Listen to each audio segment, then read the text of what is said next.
busy seaport of Hull, there lived in the mid-18th century a prosperous merchant, Robert Wilberforce. In his fine mansion in the High Street in 1759 was born to him and his wife Elizabeth a son, William. He was destined to become a young man who would not only restore freedom to millions of people, but in some measure change the thinking and history of the world.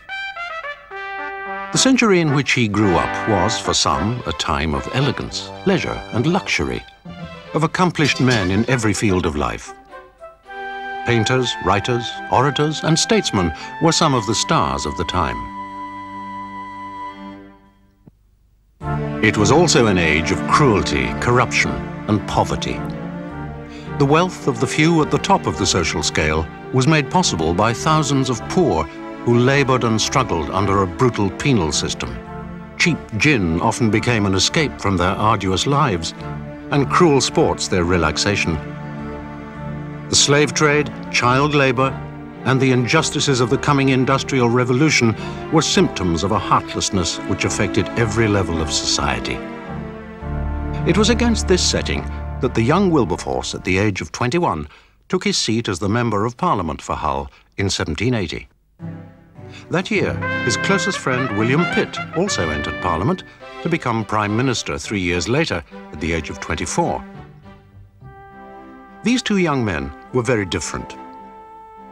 Pitt, 3 years ahead of Wilberforce at Cambridge University, had been a serious, conscientious student, tall and grave. Wilberforce, on the other hand, was cheerful and frivolous, small and slight in stature, a man of great wit and charm, who thoroughly enjoyed the dazzling society life of London. He, Pitt, and a circle of friends were often to be found in the gambling clubs of St. James. One called Goose Trees was a favorite haunt. In an age of great orators, he was one of the finest of his day. By night, he often demonstrated his fine singing voice, so much so that he earned the nickname the Nightingale of the House of Commons. For this, as for his attractive personality, he was in great demand as a dinner guest. The Prince of Wales heard him sing at the Duchess of Devonshire's ball and declared he would go anywhere to listen to him.